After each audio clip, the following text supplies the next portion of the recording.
Root 45 holidays இப்போ வந்து பார்த்தீங்கன்னா மலேசியா சிங்கப்பூர் க்ரூஸ் டூர் அப்படின்னு வந்து கூட்டிகிட்டு போகிறாங்க. அதாவது ஆகஸ்ட் 14 ஆரம்பித்து ஆகஸ்ட் 20 வந்து முடியுதுங்க. நீங்கள் 14, 15 இதெல்லாம் வந்து பார்த்தீங்கன்னா சிங்கப்பூர் சுற்றிட்டு அதுக்கப்புறம் க்ரூஸ் வழியாக போயிட்டு மலாக்கா போய் திரும்பி வந்து அதுக்கப்புறம் வந்து மலேசியா 2 நாள் அப்படின்ட்டு 6 nights 7 days அப்படிங்கிறத 93,945 ரூபா சம்திங்க்கு வந்து உங்களுக்கு வந்து பர் பர்சன் பண்ணி தராங்க. இன்க்ளூடிங் விசா, ஃப்ளைட் மட்டும் நீங்கள் பண்ணிக்கணும்.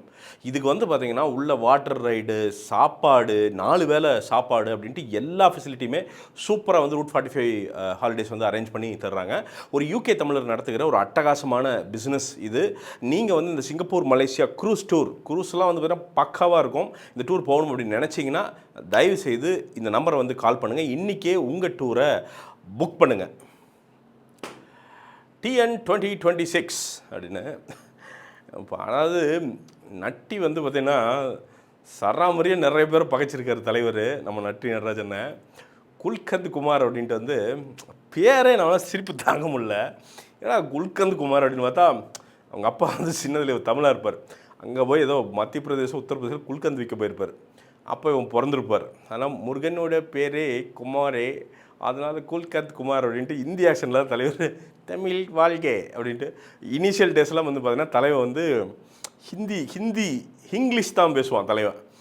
அந்த போர்ஷன்லாம் தர சிரிப்புனா தர சிரிப்பு, செம்ம என்டர்டெய்னிங்காக பண்ணியிருந்தாங்க இதில். சரி, இது என்னென்னா ஒரு சட்டையர் தான், ஒரு ஜாலியான ஒரு காமிக்கல் சட்டையர். அது வந்து எல்லாத்துக்குமே இந்த ஃப்ரீடம் ஆஃப் எக்ஸ்பிரஷன் வந்து இந்த நாட்டில் இருக்குன்னு நினைக்கிறேன், நம்புகிறோம்.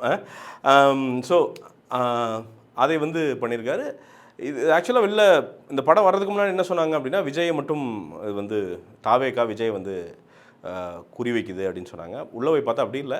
எல்லா ஸ்டார்ஸோட அப்பப்போ இருக்கிற அவங்களோட இந்த திரைக்கு பின்னால் இருக்கிற மேட்டர்லாம் இருக்குல்ல, அது எல்லா மேட்ரையும் மேட்ராக கொண்டு வந்து நமக்கு வந்து மேட்ராக தந்துருக்காங்க. அதுதான் வந்து நம்ம குல்கந்த் குமார், அதாவது TN 2026 உமாபதி வந்து டிரெக்ட் பண்ணியிருக்காரு. ஃபஸ்ட் ஹாஃப் வரைக்கும் செம்மையாக போச்சுங்க. செகண்ட் ஹாஃப் வந்து பார்த்திங்கன்னா கொஞ்சம் நிறையா நொழலா கொலகோலா அப்படிங்கிறதெல்லாம் வந்து பார்த்திங்கன்னா நிறைய வந்து என்ன தம்பிராமையனா டயலாகாக போட்டு தாக்கிட்டார். அதனால் கொஞ்சம் நொழலா கொலகோலா இருந்தது. செகண்ட் ஹாஃப் வந்து ஃபுல்லாகவே வந்து பார்த்திங்கன்னா தாவேகா விஜய் பாலிடிக்ஸ் அப்படிங்கிற விஷயத்தில் மேனரிசத்துலேருந்து எல்லாமே நட்டி நடராஜன் கூட நீ வந்து விஜய் வாழ்நாள் ஃபுல்லாக பேச மாட்டார்னு நினைக்கிறேன். அதுக்கான ஒரு விஷயத்தை சிறப்பாக பார்த்து விட்டார் அண்ணன். ஆனால் இட்ஸ் என்டர்டெய்னிங், அவ்வளோதான். It's entertaining. நீங்கள் வந்து ஃபன்னாக உட்காந்துட்டு பெரிய எதுவுமே வந்து அவங்க வந்து என்னென்னா எதையுமே வந்து பார்த்திங்கன்னா ரொம்ப அழுத்தி பேசலை. ஆனால் அதே இடத்துல நல்லதையும் நிறையா பேசியிருக்காங்க. ஒரு இடத்துல வந்து ஒரு ஒரு ப்ரெஸ் மீட் வரும், உங்களுக்கு தமிழ்நாட்டை பற்றி என்ன தெரியும் அப்படிங்கிறப்ப ஒரு செம்மையாக சொல்லுவார். இத்தனை தொகுதி இருக்குது, இவ்வளோ இருக்குது, இந்தந்த ஏரியாவுக்கு இத்தனை தொகுதி இருக்குது, இதில் தனித்தொகுதி என்ன அப்படின்ட்டு வந்து செம்மையாக ஒரு விஷயம் சொல்லுவார். ஸோ நடிகனுக்கும் எல்லாம் தெரியும் அப்படிங்கிற விஷயத்தையும் அவங்க போர்ட்ரே பண்ணுறாங்க. ஸோ எந்த இடத்துலையுமே ஒன் சைடடாக பண்ணல. அவங்க ஜாலியாக ஒரு என்டர்டெய்னராக ஒரு எலெக்ஷன் டைமில் எப்போவுமே வந்து பார்த்திங்கன்னா எப்போவுமே ஐ திங்க் ஒத்த ரூபா நோட்டா ஏதோ ஒரு படம்னு நினைக்கிறேன், கவுண்டமணி சார் இது போன எலெக்ஷன் என்னமோ வந்துச்சு. இப்போ எலெக்ஷன் டைம் பார்த்தீங்கன்னா எப்பவுமே இந்த எலெக்ஷன் படங்கள் ஏதோ ஒன்று ரெண்டு மாட்டோம். அப்படி ஒரு எலெக்ஷன் படம் தான் வந்து TN 2026. உண்மையாக சொல்கிற மொதல் செம்ம சிரிப்புங்க. அதாவது குல்கந்த் குமார் நடிப்பார், நல்ல படமெல்லாம் நடிப்பார், எவனும் பார்க்க மாட்டான். தாய் நீ தாய்னா பெருமை, நாட்டுக்கே பெருமை அப்படின்ட்டு நடிப்பார், எவனும் பார்க்க மாட்டான்.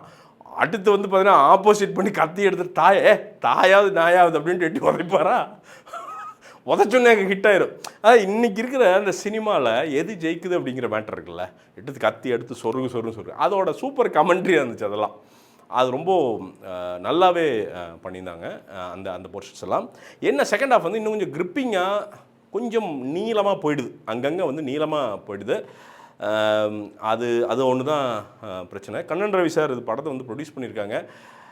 உண்மையாலுமே சொல்கிறேன், அப்படி ஒரு ப்ரொடியூசர் கிடைக்கிறதுக்கெல்லாம் ஒருத்தனுக்கு கொடுத்து வைக்கணும். இப்போ இந்த படத்துக்கெல்லாம் வந்து பார்த்திங்கன்னா சுருக்க சொல்லியிருக்கலாம், மனுஷன் எதுவுமே பண்ணல. எல்லா லொக்கேஷன்லாம் வந்து பார்த்திங்கன்னா பெரிய படங்களுக்கே கிடைக்காத லொக்கேஷன்லாம் தலைவர் வந்து வாங்கி கொடுத்துருக்கு. அப்படி சினிமா உண்மையாலுமே வாழ வைக்கிறாரு. இந்த சினிமாக்காரங்க அதை சரியாக யூஸ் பண்ணிக்கணும் அப்படிங்கிறத நான் வந்து மனசார வேண்டிக்கிறேன். உண்மையாலுமே ஒரு எப்படி சொல்கிறதுங்க, பெரிய மண்டையெல்லாம் கழட்டி வச்சுக்கிட்டு அப்படி போய் ஒரு பொலிட்டிக்கல் என்டர்டெயின் பார்க்கணும். பட் என்னென்னா ஒரு சின்னதாக ஒரு சொல்லிக்க விரும்புகிறேன், சினிமாக்காரங்களை வந்து கீழே இருக்க வேண்டாம். அதை வந்து ஜஸ்ட்டு சொல்லிக்க விரும்புகிறேன். ஒரு கருத்தாக, இந்த விமர்சனமாக இல்லை, ஒரு கருத்தாக சொல்லிக்கிறேன் நான். இப்போ இழுக்க வேண்டிய அவசியம் இல்லை. எலெக்ஷனுக்கு அப்புறம் நீங்கள் எது வேணால் பண்ணலாம், இழுக்க வேண்டிய அவசியம் இல்லை. அதை மட்டும் கொஞ்சம் தவிர்த்துருக்கலாம். பை த வே இது வந்துங்க வேஃபிள் ஷர்ட்டு நாங்கள் வந்து இப்போ மேனுஃபேக்சர் பண்ணியிருக்கோம். ஷர்ட்டுங்க ப்ராப்பர் ஷர்ட்டு நம்மளோட பிராண்டு தான். ஸ்க்ராட்ச்லேருந்து மேனுஃபேக்சர் பண்ணியிருக்கோம். நீங்கள் இப்போ எக்ஸல் சைஸ்னால் நீங்கள் வந்து எல் வாங்கலாம். கொஞ்சம் லூஸ் ஃபிட்டாக பண்ணியிருக்கோம், ஏன்னா உங்களுக்கு சம்மருக்கு இதுன்ட்டு. 100% காட்டனுங்க, 100% காட்டன். அந்த வேஃபிள் நிட் அப்படிங்கிறது உங்களுக்கு என்னென்னா, இந்த எக்ஸ்ட்ரீம் சம்மரில் நீங்கள் வெளில போட்டு போனால் குளுகுளுன்னு இருக்கும். உங்களை வந்து உடம்பை போட்டு பாதிக்காது. 1% கூட பாலிஸ்டர் மிக்ஸ் பண்ணாமல் 599 ரூபாய்க்கு தான் விற்கிறேங்க. நீங்கள் வாங்கினீங்கன்னா ஒரு 1500 ரூபாய்க்கு என்ன ஷர்ட்டோட குவாலிட்டி இருக்குமோ அது இல்லைன்னா இங்கே கீழே வந்து காரி துப்புங்க, நான் வாங்கிக்கிறேன். ஏன்னா நிச்சயமாக அந்த குவாலிட்டி வந்து நீங்கள் பார்ப்பீங்க. ஒரு சைஸ் கம்மியாக வாங்க. நீங்கள் எக்ஸல் போடுறீங்க அப்படின்னா எல் வாங்குங்க, எல் போடுறீங்க அப்படின்னா எம்முன்னா எஸ் வாங்குங்க. இங்கே ஒரு லிங்க் இருக்கும், அதை கிளிக் பண்ணி வந்து வாங்குங்க. கண்டிப்பாக உங்களுக்கு ஒர்த்தியான ஒரு பர்ச்சேஸாக இருக்கும். சம்மர்காண்டியே ஸ்பெஷலாக பண்ணியிருக்கோம். ஹாஃப் ஹேண்ட் ஃபுல் ஹேண்ட் ரெண்டுமே இருக்குது. பார்த்து வாங்குங்க. உங்களோட ஒவ்வொரு பர்ச்சேஸும் எங்களுக்கு பெரிய சப்போர்ட்டாக இருக்கும். மீண்டும் ஒரு விமர்சனம் முன்னோட்டம் வீடியோட உங்களை சந்திக்கிறேன். அதுவரை நன்றி, வணக்கம்.